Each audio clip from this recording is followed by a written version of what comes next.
जय हिंद, नमस्कार। मेरा नाम अनूप नारायण सिंह है और आज की कड़ी में हम आपको बताने जा रहे हैं छपरा जिले और महाराजगंज लोकसभा क्षेत्र के अंतर्गत आने वाले माझी विधानसभा क्षेत्र के वर्तमान परिस्थिति के बारे में। 2020 के विधानसभा चुनाव में माझी में जदयू प्रत्याशी माधवी सिंह तीसरे नंबर पर चली गई थी और दूसरे नंबर पर निर्दलीय राणा प्रताप सिंह ने इतिहास रच दिया, पर जीत नसीब हुई महागठबंधन के उम्मीदवार सीपीएम के सत्येंद्र यादव को। अब आपको बताएं कि 2025 में क्या होगा, लेकिन उससे पहले 2015 की कहानी भी दोहरा देते हैं, जब यहां से रघुनाथपुर के रहने वाले विजय शंकर दुबे 2015 में कांग्रेस के टिकट पर चुनाव जीत गए, केशव सिंह को हराया और तीसरे नंबर पर रहे राणा प्रताप सिंह जो निर्दलीय थे।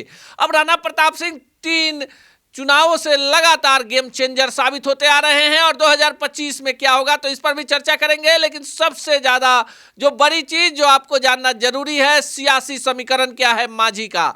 तो माझी में अगर राजपूत वोटर नहीं टूटे तो जीत राजपूतों की होगी और यहां से लगातार गौतम सिंह चुनाव जीतते रहे जदयू के टिकट पर और बिहार सरकार में मंत्री भी बने, पर 2015 में राष्ट्रीय लोक समता पार्टी में उनका जाना उनके लिए घातक साबित हुआ और यहां से विजय शंकर दुबे चुनाव जीत गए और उसके बाद 2020 में जदयू ने इस सीट से नई उम्मीदवार माधवी सिंह को टिकट तो दे दिया, पर एनडीए बिखर गया और एनडीए से टिकट के भाजपा के प्रबल दावेदार रहे राणा प्रताप सिंह ने निर्दलीय ताल ठोक कर यहां पर 36,000 वोट समेट लिए। यानी जदयू प्रत्याशी को आया 22,000, निर्दलीय को आया 36,000 और जो चुनाव जीते उन्हें आया 56,000। सत्येंद्र यादव कई कारणों से चर्चा में रहते हैं, जो बयान इनके आते हैं वो कहीं ना कहीं एक जातीय उन्माद से भरे होते हैं। एक लोकतांत्रिक व्यवस्था में ऐसे जनप्रतिनिधि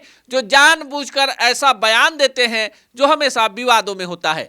अब जानिए 2025 में माझी में क्या होने जा रहा है। महागठबंधन से क्या सत्येंद्र यादव चुनाव लड़ेंगे? तो हम आपको बता दें कि दावेदार मजबूत हैं सुधांशु रंजन पांडे। अब देखिए पूरे छपरा जिले में ब्राह्मणों के लिए एक मजबूत सीट है माझी, और माझी में सुधांशु रंजन पांडे जो लालू यादव के बेहद करीबी हैं और पंचायत स्तरीय एमएलसी का चुनाव लड़ चुके हैं, लगातार माझी में समय दे रहे हैं। खबर है कि राजद सुप्रीमो लालू प्रसाद यादव जो हैं वो चाहते हैं कि माझी सीट जो है इस बार आरजेडी के पास रहे और सुधांशु रंजन पांडे यहां से चुनाव लड़ेंगे। मनोज झा के करीबी हैं, भोला यादव के करीबी हैं, साथ ही साथ जो सारण के सियासत में आरजेडी के बड़े चेहरे हैं जितेंद्र कुमार राय और सुनील सिंह उनके भी करीबी हैं। सबसे बड़ी बात कि सुधांशु रंजन का साफ सुथरा छवि, क्षेत्र में लोकप्रियता, तो कहीं ना कहीं सत्येंद्र यादव के लिए सबसे बड़ा खतरा है सुधांशु रंजन पांडे। अब एनडीए की तरफ से क्या होगा तो खबर है कि राणा प्रताप जो लगातार 2-3 चुनावों से गेम चेंजर रहे हैं, इस बार भाजपा से सिंबल चाहते हैं और तैयारी भी उनकी पुरजोर है, पर उनके राह में सबसे बड़ा कांटा पूर्व सांसद प्रभुनाथ सिंह के पूर्व विधायक बेटे रणधीर सिंह हैं, जिनके बारे में चर्चा है कि रणधीर सिंह को जदयू माझी से टिकट देना चाहती है, पर माझी में उनके ही रिश्तेदार गौतम सिंह भी हैं जो टिकट चाहते हैं और वो भी जोर आजमाइश लगाए हुए हैं। राणा प्रताप सिंह का दावा यह है कि लगातार 2 चुनावों से उनके चलते वहां एनडीए की हार हो रही है और इस बार भाजपा ने साफ कर दिया है कि किसी भी कीमत पर सिंबल उनको ही मिलेगी। अब ऐसे में रणधीर सिंह जैसे ही यहां से प्रत्याशी होते हैं तो रणधीर सिंह के पीछे चेहरा उभर कर आ जाता है प्रभुनाथ सिंह का। रणधीर सिंह का टिकट इस बार आरजेडी ने महाराजगंज से काट दिया था और उसके बाद रणधीर सिंह ने जदयू का दामन थाम लिया और एनडीए के उम्मीदवार यानी भाजपा सांसद जनार्दन सिंह सिग्रीवाल का समर्थन कर दिया। 1,20,000 वोटों से जनार्दन सिंह सिग्रीवाल 2024 में लोकसभा का चुनाव जीत गए। ये वही जनार्दन सिंह सिग्रीवाल है जिन्होंने रणधीर सिंह को लगातार चुनावों में मात दी थी और इस बार फिर से रणधीर सिंह और उनके बीच लड़ाई होती, पर सियासत ने ऐसा पाला बदला कि रणधीर सिंह और जनार्दन सिंह सिग्रीवाल लोकसभा चुनावों के समय एक हो गए।